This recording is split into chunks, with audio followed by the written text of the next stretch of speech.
Colleen Irwin, 23, and Laura Irwin, 21, were brutally murdered and raped in their own home, in a heinous attack that sent shockwaves across the nation.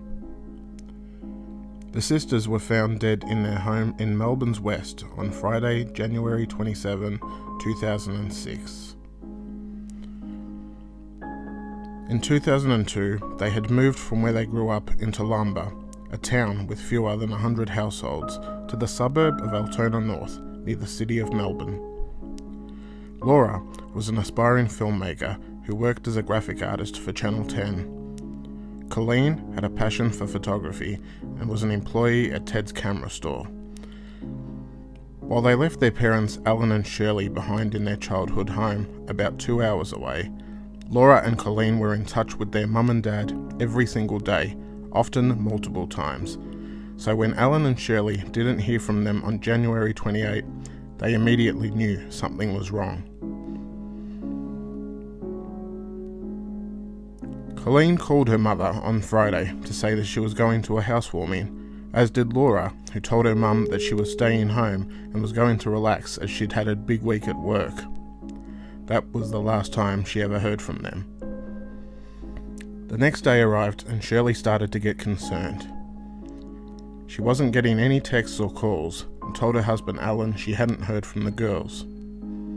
As the day went on, Shirley kept calling and texting but couldn't make contact. At about 9 p.m, Colleen's best friend, Candace Osborne, who had a key to their house, headed over to check on the girls. Candace walked into the kitchen. She called out, but no one answered. Candace felt weird snooping around the house and was about to leave when she heard a phone beep. Candace remembered Colleen's phone would beep if it had unanswered calls or text messages, so when she heard it beep, she knew Colleen's phone was there. Candace climbed to the top of the stairs. She heard the phone beep again. It was coming from Laura's bedroom. Candace pushed the door open and found the girls there. She describes Colleen as naked from the waist down, laying on her back, with Laura beside her, laying on her side.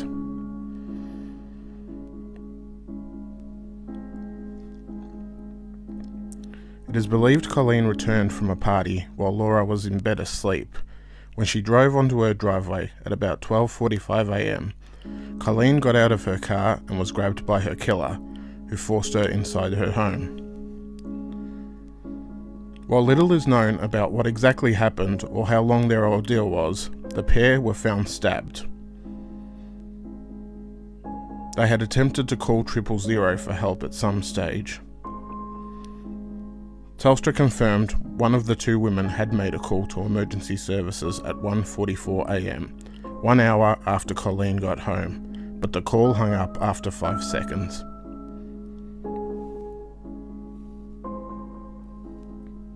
In June 2007, Coroner Dyson Hall-Lacey said the killer managed to overpower both girls, probably with the assistance of a knife, raping and killing both young women. In another eerie detail, it was discovered one of the two had attempted to dial someone in their contacts list, whose name began with the letter A. This signalled to investigators that they were desperately attempting to contact anybody they could. Initially, police had no leads. They searched the neighbourhood, visited houses and spoke with neighbours and found nothing untoward. And then luck struck. A man and his wife entered the Altona North police station to report their employee missing, saying he hadn't turned up to work on the Saturday or on the Monday. That employee was William John Watkins. Police searched his name in the database and discovered he was a convicted sex offender with an extensive criminal history who also lived next door to the sisters. Only a driveway and paling fence separated the women's house in Millers Road from Watkins' ground floor flat. They had their guy. They were issued a search warrant to check his flat and found blood-soaked sheets and underwear, all but confirming he had committed the heinous crime. In a chilling insight into the predator's mind, it had been revealed Watkins had recently cut down a palm tree which was obscuring the view of the girl's bathroom from his flat. Victorian detectives issued a statewide alert for Watkins, warning that he had a history of violence and should be treated with caution. Little did they know Watkins had fled across the country and was 4,000 kilometres away in Karratha, Western Australia.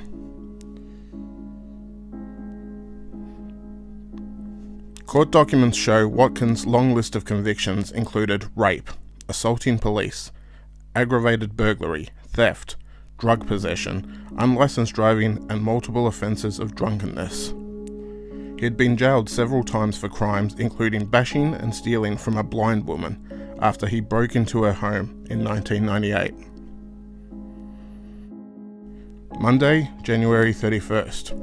William Watkins had spent the last 3 days driving from Melbourne to Western Australia. At approximately 9:30 am, Watkins pulled his white Toyota Lexus station wagon into Fortescue Roadhouse in Mardi, filled his car with fuel to the value of $80 and fled without paying.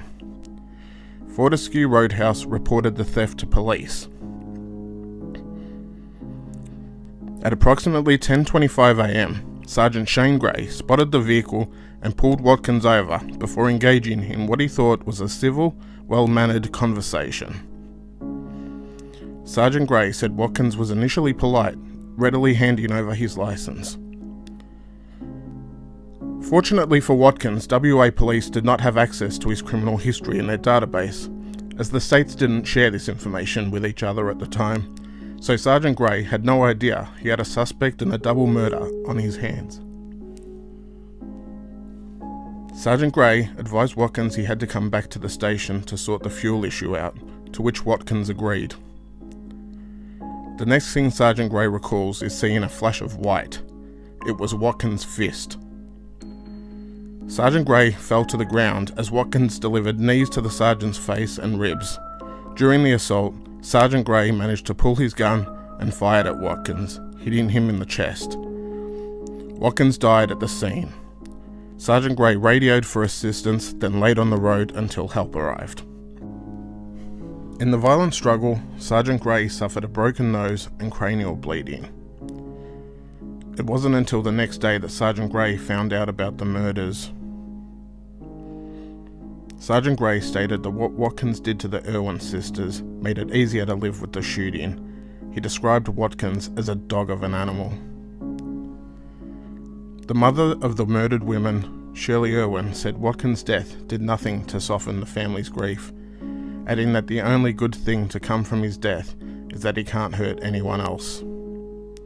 Millers Road neighbours expressed disbelief at the news, describing Watkins as a quiet man who kept to himself. On February 4, 2006, the sisters were laid to rest. Hundreds of mourners attended the funeral in Toowoomba. Family friend Ken Faulkner said of the girls, "Colleen and Laura grew up together, loved together and died together, and today we bury them together, so they will always be together." Grief and shock soon turned to anger. Community outcry broke out over how Watkins was on the streets when he had prior convictions for rape, assaulting police, aggravated burglary and theft, among several other alcohol-fueled crimes dating back to 1985. After raping a woman in her own home, Watkins was apprehended and appeared in court on charges of aggravated burglary and rape, both which carry maximum sentences of 25 years. He pleaded guilty and was given a concurrent sentence of 4 years for a string of crimes beginning in 2000. In 2004, Watkins was paroled and went straight back to his job he had before he was locked up, with his employers vouching to the parole board for him and arranging him a place to live, the flat next door to Colleen and Laura. Mr. Irwin said if he had known about Watkins, his girls would never have been there. "But you don't get a chance because no one lets you know," he said. "Police don't come and say to you on the quiet, you've got a known rapist living next door to your daughters." Alan and Shirley have since campaigned for a public register for sex offenders. It's like the girls have died in vain, because the situation of a paroled person being out and murdering has happened multiple times again, so nobody is learning, Alan said. Shirley believes the parole boards, the sentencing board, even the judges, should have to view crime scenes personally. "Go and see what our girl's crime scene looks like," she said. They're not in the real world of crime. They get a piece of paper that says, "Joe Blow has done this or that. Yeah, put him away for 2 years." In 2014, Sergeant Gray travelled to Victoria to surprise Mr. and Mrs. Irwin and present them with a symbolic gift. Approval was granted to gift the Irwins Sergeant Gray's handcuffs from the day Watkins was killed. The handcuffs represent the strong ties between the WA policeman and the Irwins, and closure that the killer was dead. In their hometown of Toowoomba, a memorial garden was built in Colleen and Laura's honour. Speaking of the memorial, Mrs. Irwin said, "It's something that makes you feel good. It touches your heart. They're going to live forever there. Even when we are gone, the garden will live on forever."